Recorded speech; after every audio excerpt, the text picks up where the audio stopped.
take my time. It's a brand new day. Gotta take it on my way. Gotta take it on my way. It's a brand new day. Gotta take it on my way. Welcome to Own It, Your Business and Your Life, with Nicola Cairncross and Judith Morgan. In this podcast, we're going to cover everything you need to embrace to become a successful entrepreneur, marketing, money, and much, much more. How to create a business doing just what you love. How to own it, your business and your life. This one will be fast, funny, feisty, and very lively. So sit back and enjoy the show. Gotta take it on my way. Gotta take it on my way.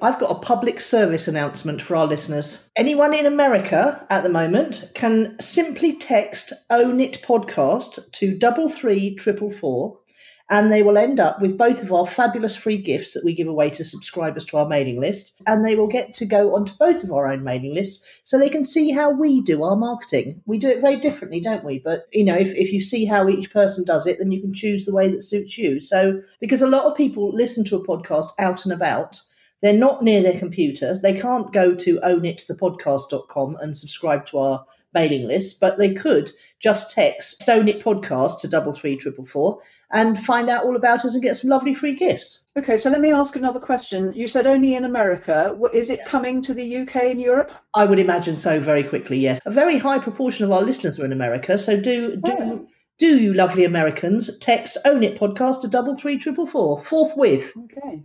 Here ends this public service announcement, Judith.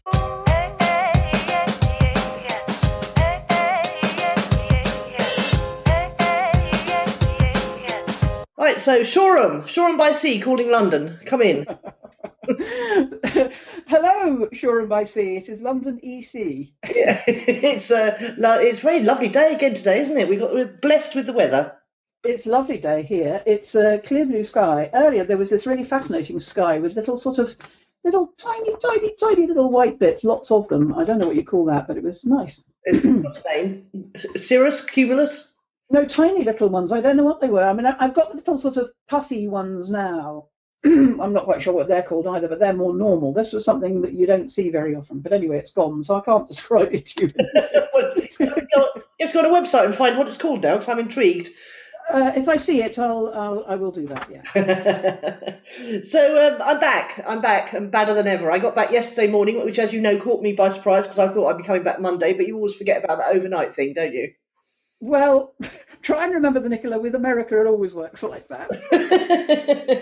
And actually, in the travel industry, which, as you know, I know a little bit about, and you might see this if I give you this tip. They always put a little asterisk on the time if it means you land the next day. Ah, okay.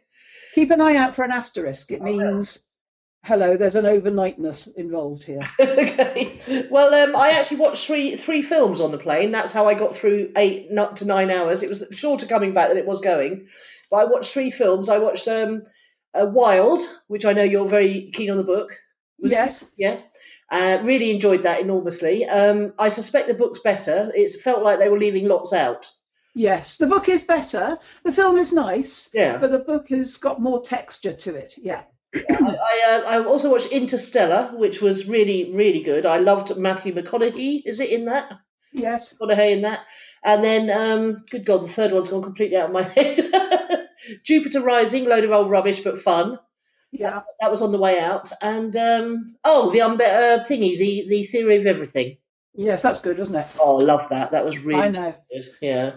I have to say Vegas and all of those West Coast places, they're a lot further than you think until you get on the plane, aren't they? That's quite a journey back from over there. Do you know, I found it much more bearable psychologically than Miami for some reason. Wow. Which was interesting. Yeah, Miami seemed to take the same time but felt longer. Well, that's classical Nicola Cairncross madness, isn't it? Because it's shorter and nearer, you mad old stick. But anyway, there we go. Anyway, I went out for dinner last night with the fam. Everybody turned up eventually. Phoebe's presents were a roaring success from Victoria's Secret. She loved that. Nelson predictably hated his, so he's putting it on eBay straight away. And I suspect Steve will be the same. So a mixed bag of presents. Oh, here's something you can put on eBay. Yeah, you're bound not to like it, but I won't be offended. So, but you can eBay it straight away. Yes. Off to London straight after this, as you know, to meet with a publisher who is looking. It's going to be really interesting, this meeting, because it's owned by a very young, progressive, app-developing billionaire or something, and he's looking to bring his newly acquired publishing house into the 21st century and wants social media and digital products for all of his authors, which is going to be great. And I'm seeing our mutual friend Sue, who's facilitating that meeting, and I'm really looking forward to that. Hurrah. I mean, if ever there was an industry that needed dragging into the 21st century, publishing is it. Absolutely, yeah. What about your week then? What have you been up to? Well, it's been very quiet compared to yours. Excuse me. There was we had a general election while you were gone. Oh, dear, I missed that. Yeah, well, lucky you. I wish I'd stayed off Facebook for a week because, oh God, it's got rather acrimonious on there. But anyway, there we go. Consequently, been rather quiet. I don't know whether people were, I don't know. It was the first week of the month, so I don't often have many clients because they tend to book themselves in as the month goes on. And nobody booked themselves in at all on Saturday, which meant I had to come. Friday's my day off, so I had a 3-day weekend. Consequently, by Monday, I felt very, very rested indeed, and I had to warn my clients that I was on a high vibration because I felt so fantastic because I had a lot of rest. And one of my clients turned up and said, oh, she felt very tired. And I had to say, the only reason I'm on a high vibration today is because I've had plenty of rest. It made me realise how important it is to have, we can't just do this, keep on going, keep on going, keep on going. You've got to have a bit of variety. And if you are in a low vibration because you're tired, you can't really achieve very much. So I had to issue my clients with a high vibration warning on Monday because I knew I was going to be a bit powerful for quite a lot of people. Well, yeah, you just made me add something to my who or what's impressed, actually. So no, good. Yeah. So okay. So the other thing that's happened this week is I've had a moment of further ideal client clarity because I was about to fire one of my clients and I realised that she'd actually fired me. So we mutually fired each other simultaneously. And it was because she had an ops manager and a web developer, and she wasn't really very committed to getting the things in place that we needed to be able to tell whether her campaign was working. So I'm not going to be working again with anyone who's either got a long chain of command like that, or so basically my ideal client has got to be someone who can communicate urgency to their team, or that they've actually got they're willing to let me go in and do the work. Well, they've got the team on board, or the member of the team that you're working with is really gagging for it and has got the remit from the boss. Yeah. Interesting, because I thought they were, but it just never happened. And then she went off sick for compassionate reasons, and just nothing happened. It was sheer inertia at the and I found it extremely frustrating, and I couldn't do my best work, and she didn't feel I was doing my best work, but then she couldn't really tell that because there wasn't any conversion tracking. So. Yeah. I think the conditions under which we do our best work are vital for those of us who are working for ourselves. We didn't give up a day job in order to have other compromises. Yeah, exactly, and that's exactly why I gave up the day job, because I hate politics. I really hate it. Oh dear, that's a parental guidance warning on the podcast, right?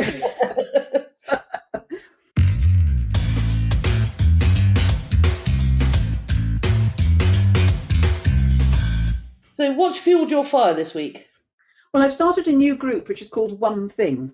Mm-hmm. Where we're experimenting with getting stuff done. It's for procrastinators and people who can't move because they can't think, because they can't achieve anything. And so I'm training them to be a person who can start something, middle it, finish it, end it, celebrate it, and come to know themselves as a completed finisher. So these are people who've procrastinated and tolerated all sorts of things. We're creating new habits and meeting commitments. So people say, right, this week I'm going to do X, and they do X, and then they're allowed to do Y. Only once they've handed in their homework for X are they allowed to do Y. So, for instance, somebody gave me a picture for my birthday, which had the potential to sit on the side for quite a long time. So I got the picture wire from Amazon and the hook. And because I'm leading the group now, I have to, demonstrate that I know what I'm doing. So I got the picture up on the wall. Then I did my tax return. Then I did my filing. I've mentioned to you before that I only ever do the filing when I'm on a roll. And this combination of the high vibration on Monday, because I've had 3 days rest, and the getting of things done. The getting of things done creates this vibration, this energy all of its own. You do one thing, you feel good, so you do another thing, you feel great, and then because you've done that, you think, oh, I might as well do the filing because I'm feeling so fantastic. So I've done my tax return. It's an accountability group. It's training people how to get stuff done, and I'm really enjoying it. It's fueling my fire as well. Oh God! I was as you were describing it, I was thinking, blooming saint you.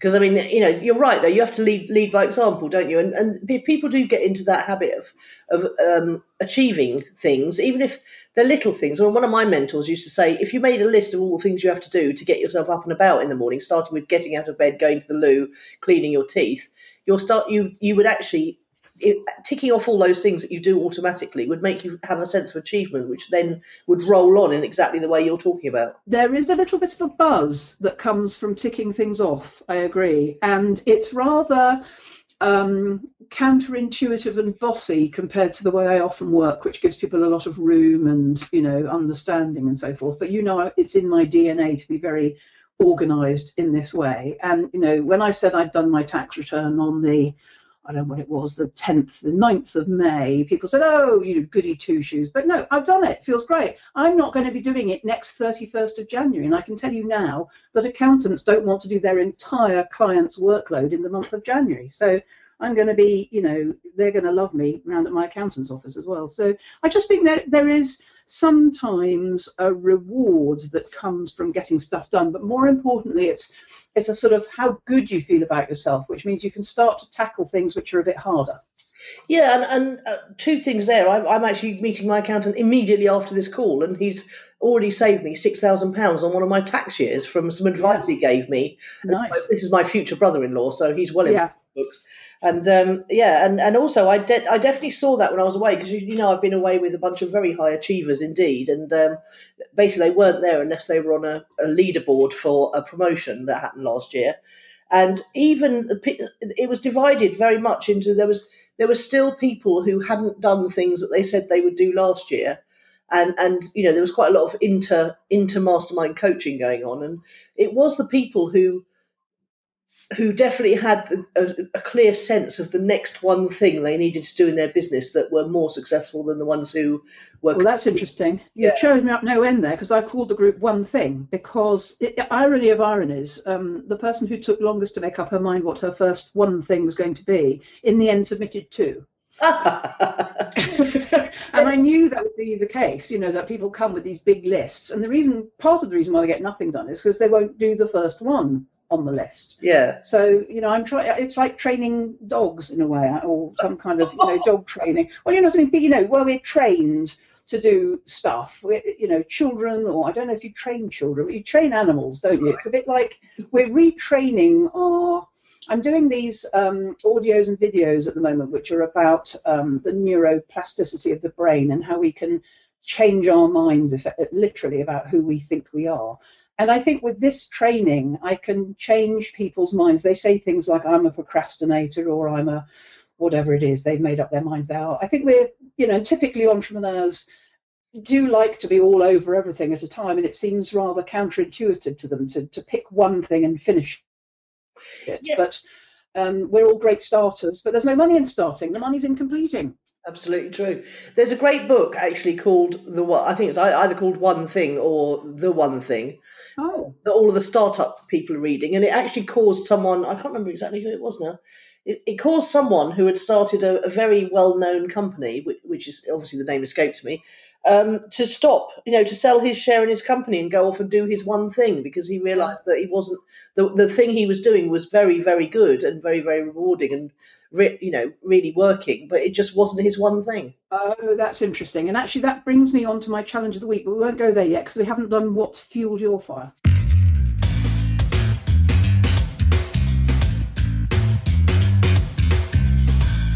Okay, well, being reminded, interesting, you were just saying about I'm doing audios and videos about neuroplasticity. Do you mean you're actually creating them?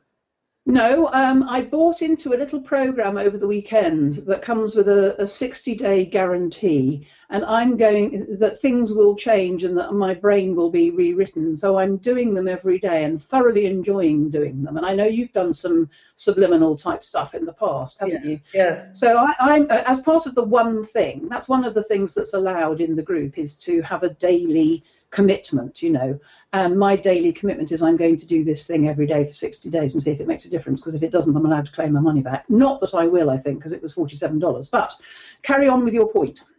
Well, I was reminded about one's unique contribution, because I'm also in a sort of, I suppose you call it a club kind of thing, but being away as well, everybody keeps saying to me I should do a Facebook ads course, and I can't quite believe that they haven't gone out and actually looked for a Facebook ads course, because there are some really good ones on the market. The best one is actually closed now, so perhaps that's one reason to do one. But I keep thinking, what would make it different about me? And I think everybody just says, well, it'd be you, Nicola. It'd be no waffle. It would be down to earth. It would be exactly just what we need to know. And that's why it would be good. So I've been persuaded that I should create a Facebook ads course, because of I would bring something unique to it that the other courses don't have, apparently.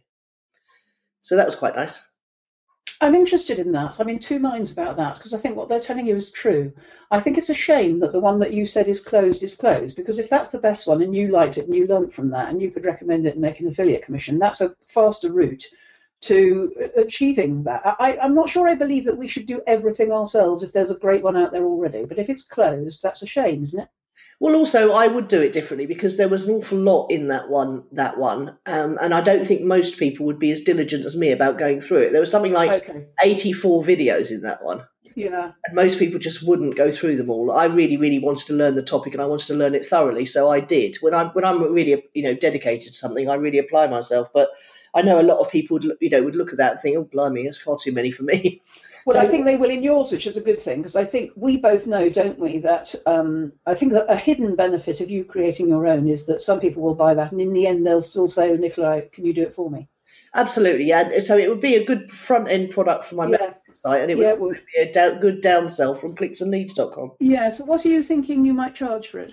Well, the one that's closed is something like $1,000, so that's another reason why a lot of people wouldn't invest in it. I'm thinking anything between $197 and $497. Yeah, perfect. Yeah. Perfect. And would you enjoy the creating of it? I'd enjoy the teaching of it. I wouldn't enjoy the creating of it, because I really struggle with graphic design. I've got an offer from someone who wants me to create a course to take my content and make it beautiful, and in return he would pay me a royalty. He would sell it on thereafter and pay me a royalty, which I quite like the idea of, but I sort of feel a bit reluctant to I'm torn. I don't really want to give away. Is there not another way around that he makes it beautiful, but you sell it and give him a royalty for his contribution to it? Well, he wants to sell it as well, so I'm not. Well, can't he be an affiliate of it? Yeah, it's more about giving away my intellectual property, but then I don't know whether I don't. Let's debate this another day. I think there's a business opportunity in there. There's client challenge of the week in there, that's for sure. Yes, there is. Good. Talking of which.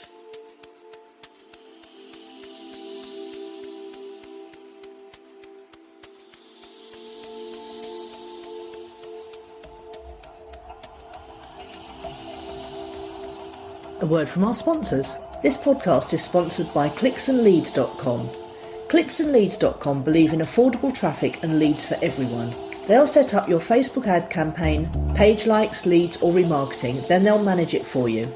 They'll even split test your ads and audiences to find the best performing ones. Game-changing marketing from clicksandleads.com.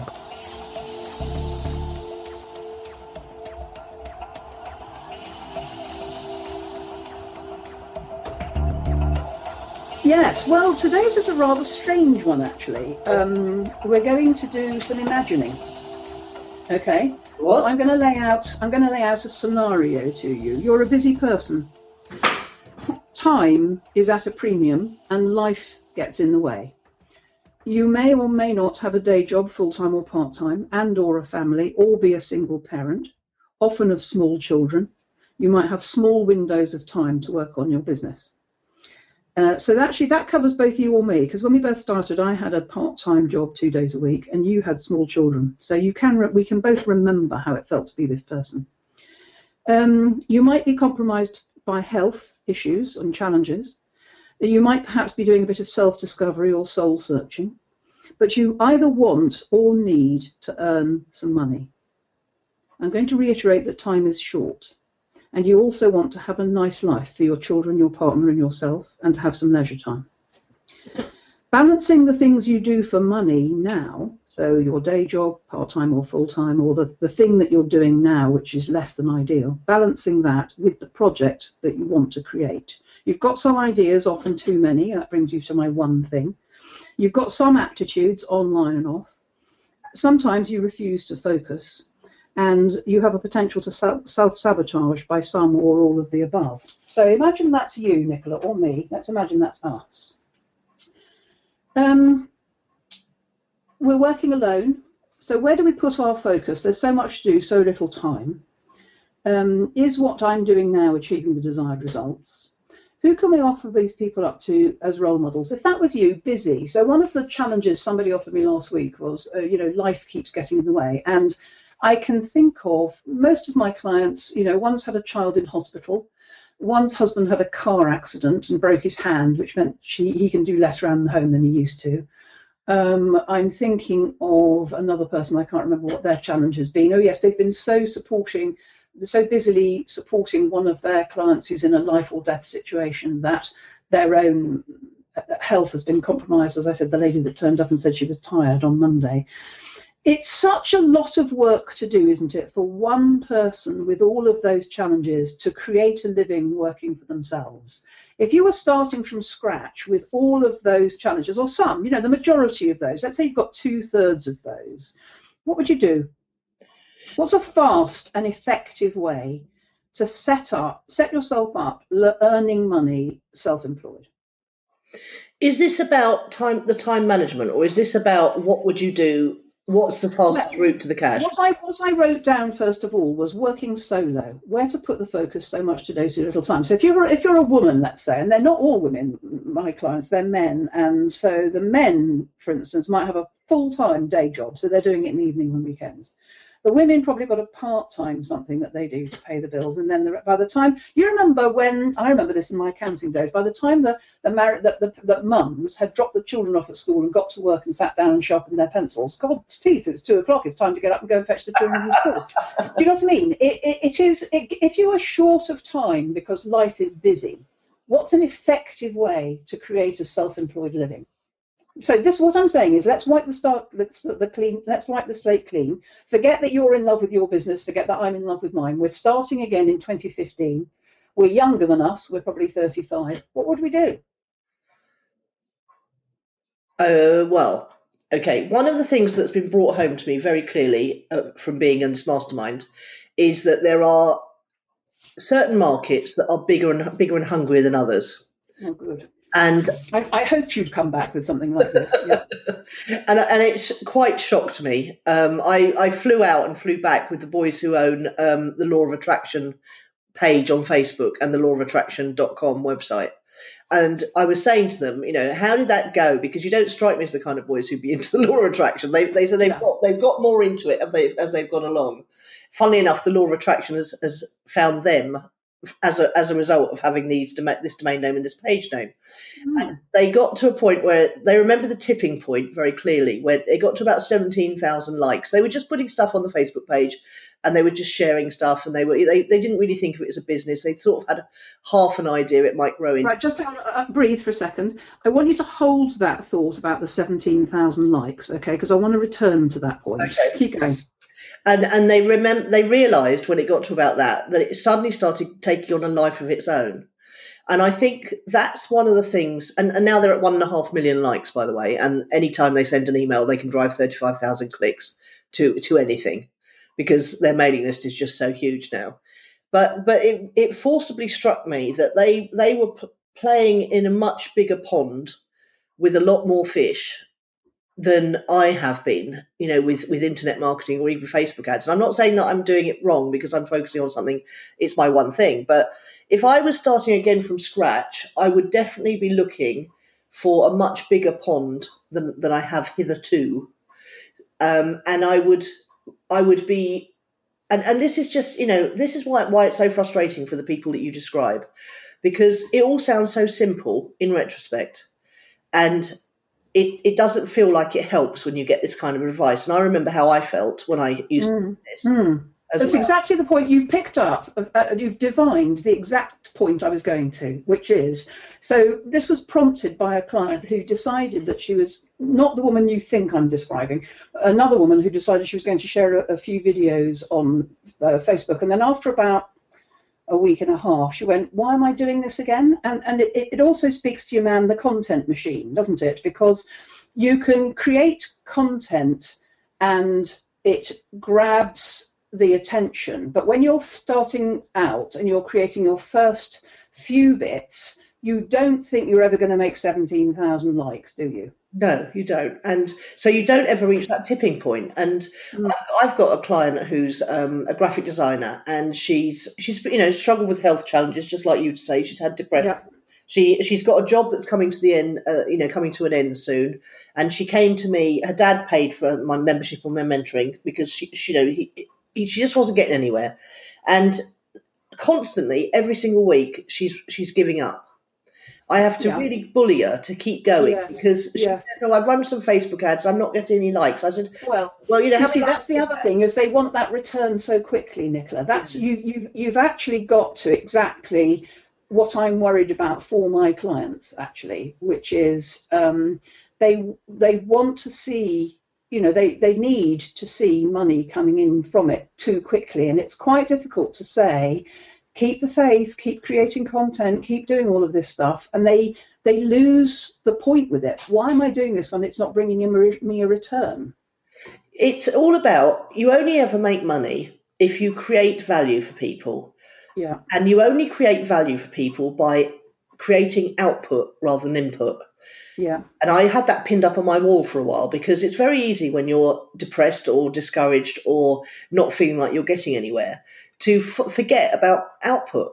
And you're only ever going to create an audience and create a following and create a bunch of people who know who you are and what you do and what you can do for them if you focus on output.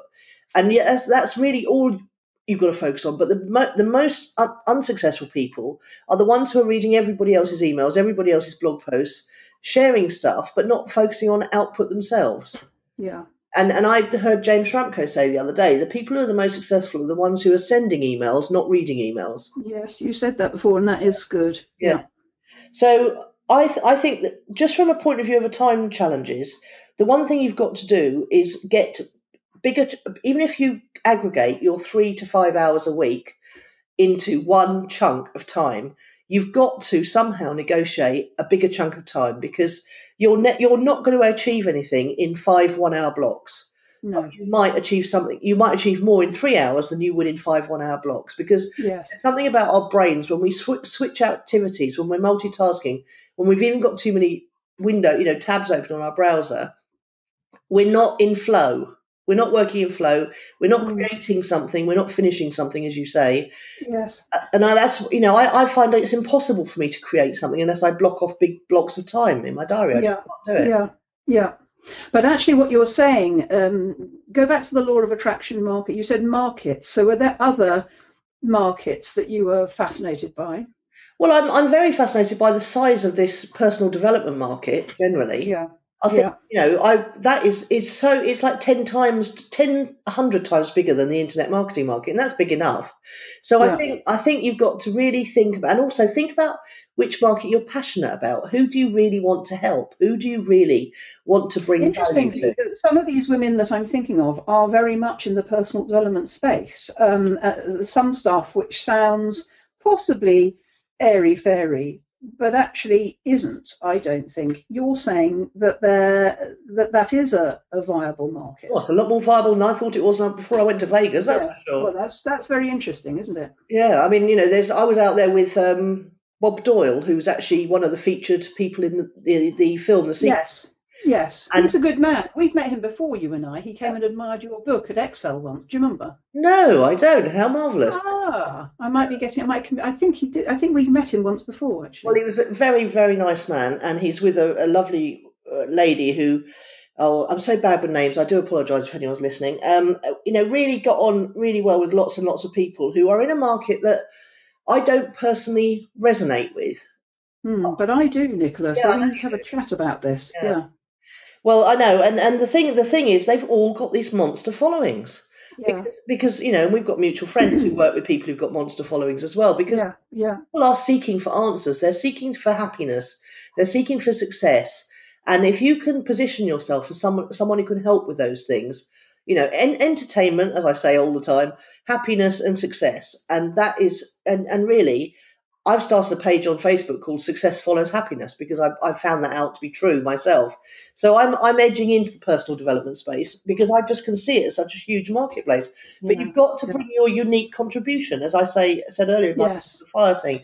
You've got to yeah. be not afraid to put your unique stamp on it and realize that you're bringing, just by putting it through your personal experience and likes and Filter. dislikes, Yeah, you're yeah. creating a unique filter that will put a pattern on everything you do.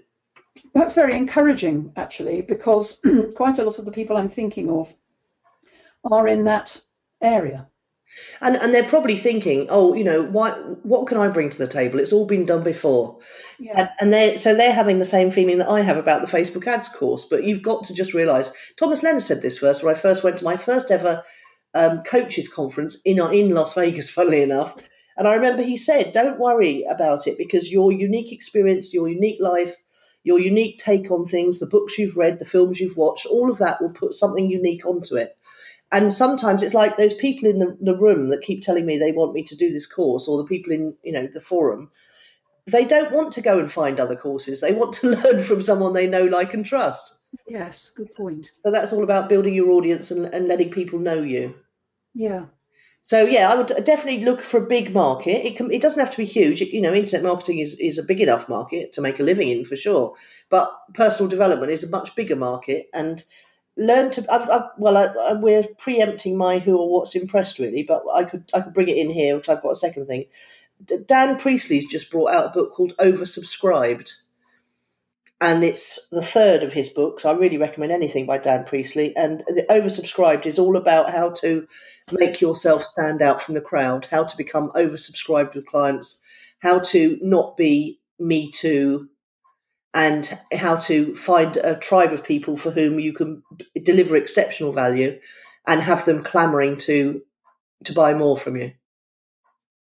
So very highly recommended in this context. But yeah, but actually quite an interesting thing you've said there, because my thing was, so much to do, so little time. I'm a woman on my own. I'm working a little business part-time from home.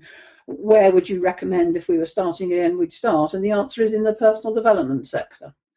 well, it's one of the sectors. I mean, Yeah, other big sectors are hobbies. A hobby sector, for example, people who grow orchids, or people who like gardening, or people who have a passion for a certain kind of cooking.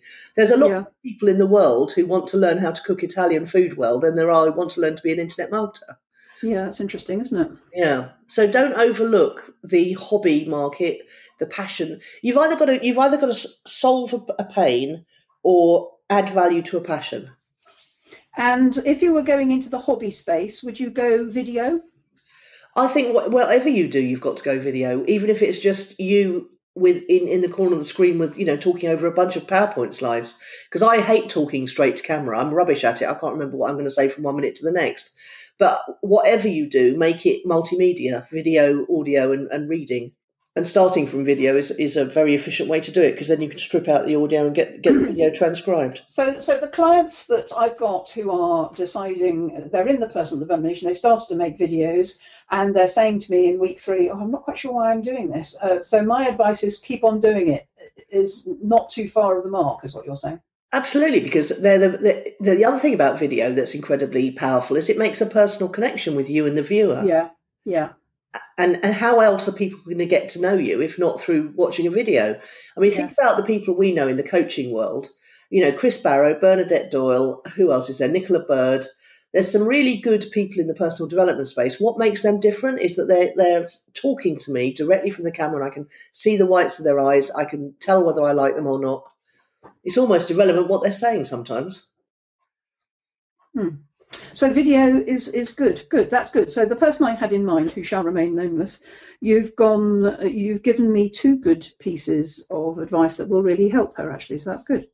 I tell you another lovely thing that we came across. I've got to be fair, Sarah found it first and used it first, and I experimented. Oh, you know about Periscope.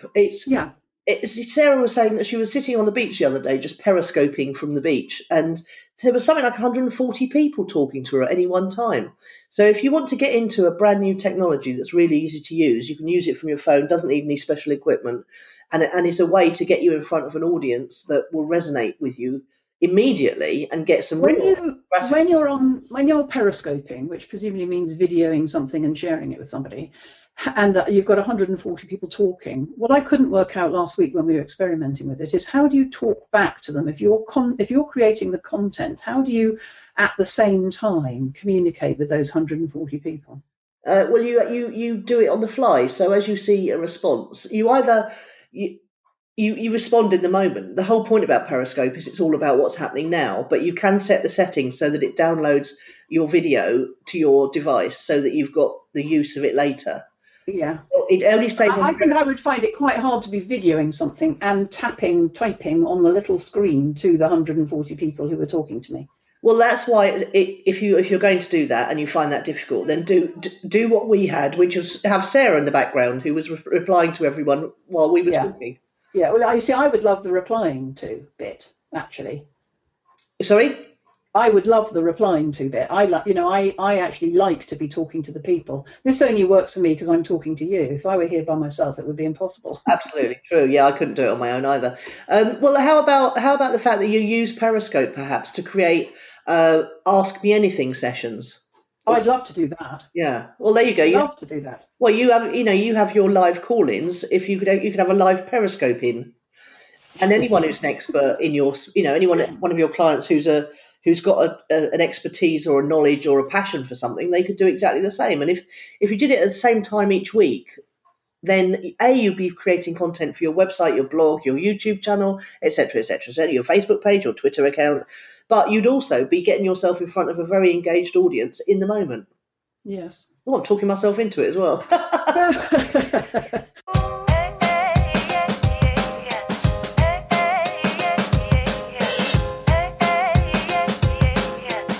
Right, I think we should move on. Do you have a word of the week? I do have a word of the week. It's collaboration. That was one of the other things that came out very strongly from this week away, is that they all work together. They don't all mail willy-nilly for each other. They pick and choose the products very carefully, and that was a theme that came out very strongly, was that they're all focused not like the internet marketing make money online space, who are just out. A lot of them, to be fair, are just out to make a buck, and they will sell anything to anyone. But this lot were all really respectful of their mailing lists, really concerned with bringing value to their lists and not mailing any old rubbish. And but they still all work together. And the I can't remember who it was we were talking to now. And they were saying, you've got a real opportunity here, Nicola, because you've got the ability to do Facebook ads. You could actually just enter these mailing bonanzas, end up on the leaderboard, and just cover your costs with the sales you're making and build yourself. So it was all about collaboration. People were sharing amazing information. 2 people got up. One person who's just done $11 million in a launch, and yes, they're obviously going to give 50% of that away. But they actually stood up and they just revealed some of the things that made that launch so successful to people who you could think of as your competitors. But actually, it's collaboration and cooperation is my word of the week.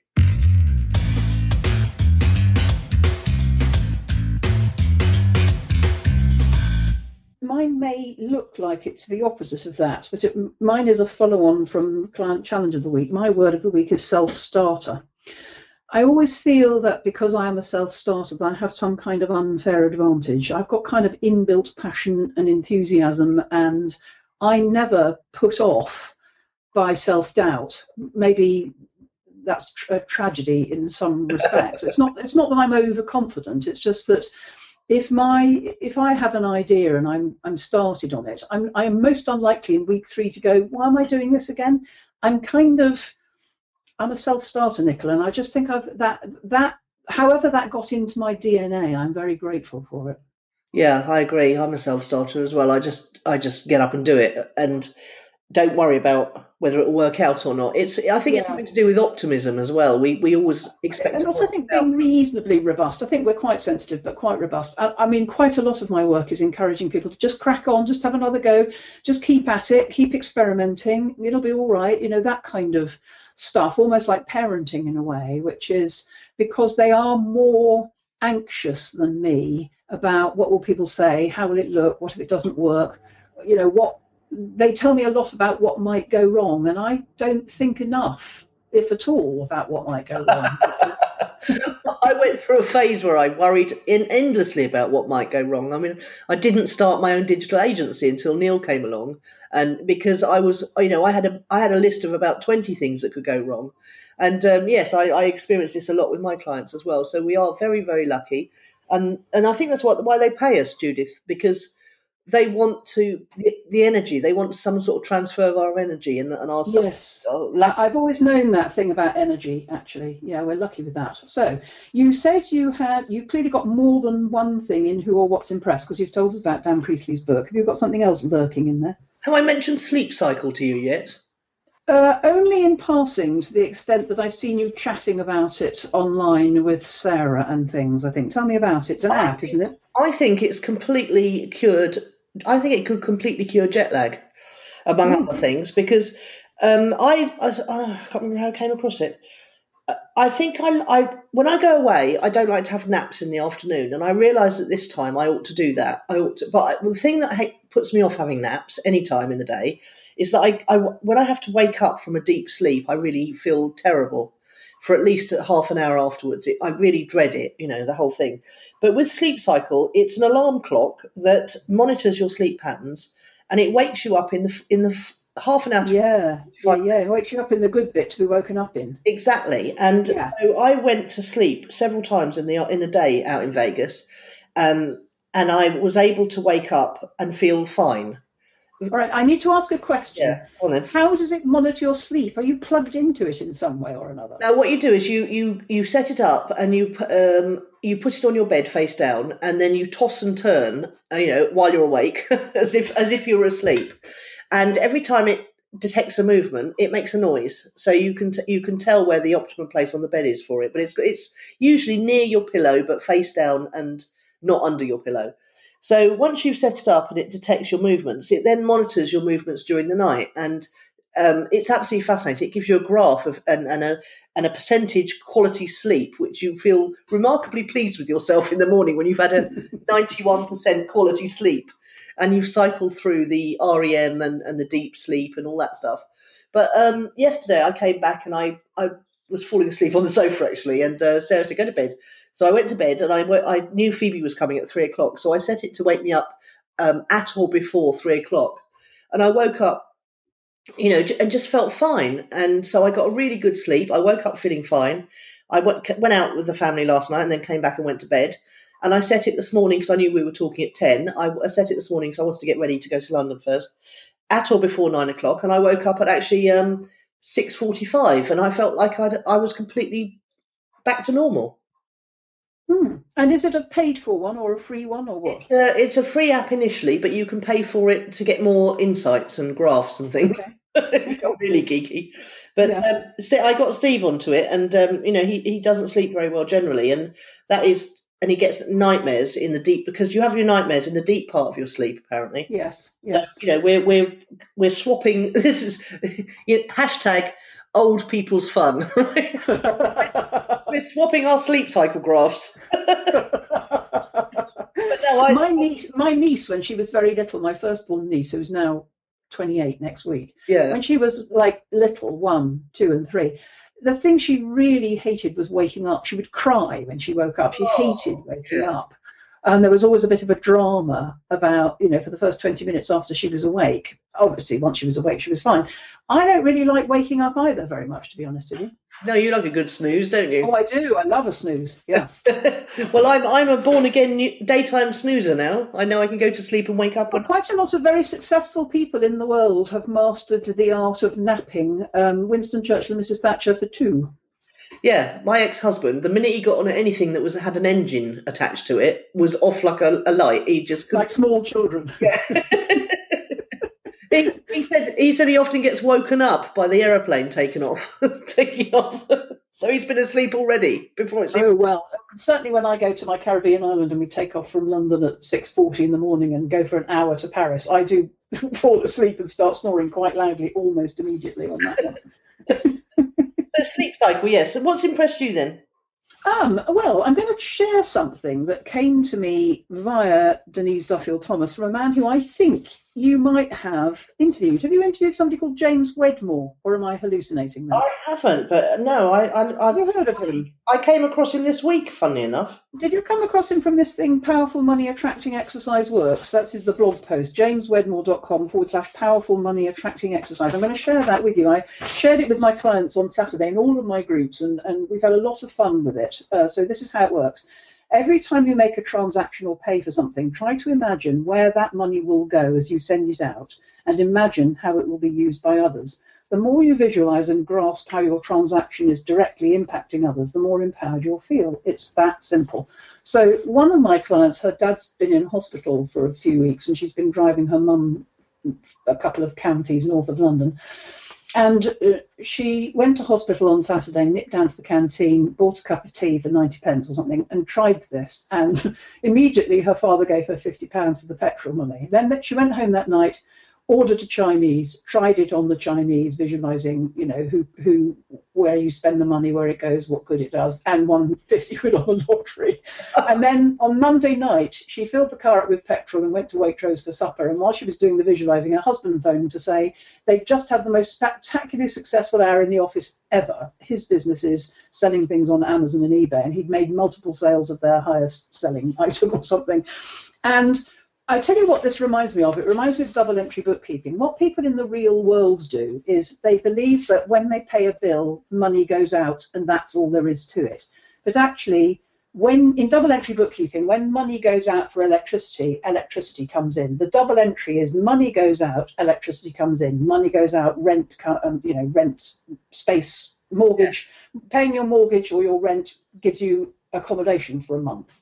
And what you do if you try, for instance, somebody said, I'd find it hard to visualize the good I was doing when I was filling up the car. Well, you don't have to think of a petrochemical giant. You can think of the man who's trying to make a living running a petrol station and selling a convenience store at the same time and feeding his family. And yesterday, the gardening man came because the boiler lady had told me that my flue was blocked with a plant outside. So he came for an hour, £18 for an hour and £5 to dump the stuff. That's £23. Well, if you think of that's feeding him and his family, that's feeding the, the people who make the van that he comes in and the power tools that he uses, and it's looking after the people at the dump who take in rubbish. You know, you visualize all the good you're doing in the world with the money that you're spending, even the bills, the horrid bills that you hate paying. If you think of how is that going forward in the world and doing good, and visualize that and have quite a lot of fun with it. This client of mine who had the 3 successes, she's got a very vivid imagination, so I knew she would love it. It seems like the more you get into the energy of the good you're doing in the world as your money goes out, it comes back to you. It's just a fun game, really. I'll send you a link and we'll put it in the show notes. Oh, absolutely. But it's about imagination, which is not different for us creator types.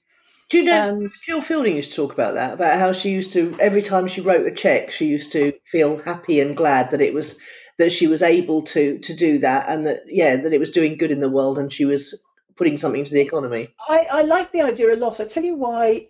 I have to think a little bit hard about it because all the spending I do is on direct debit or standing, or I never see it. It's sort of invisible. So now I look at my spreadsheet and think, right, what have I paid today? And try and visualize, particularly on the difficult ones, the ones that you kind of slightly begrudge paying. Do you know those? Try and see the upside. I'm a very positive person, but some of those are really quite testing. Well, anyway, so we've been playing that game and had a lot of fun with it, actually. And I will send you the link so that we can put it on the show notes so everybody can have a go. Yeah, and this is all about. Again, it's about changing the way you think about things, isn't it? Changing your energy. And yeah. He put a really nice example. This morning I ate breakfast at one of my favourite local spots. The total came to $13.26. As I swiped my card, I imagined how that money will help to pay the hourly wages for the super helpful and friendly barista and the cooks who prepared my food. I know that with that paycheck, those employees will be able to feed their families, pay their bills, and provide a roof over their heads.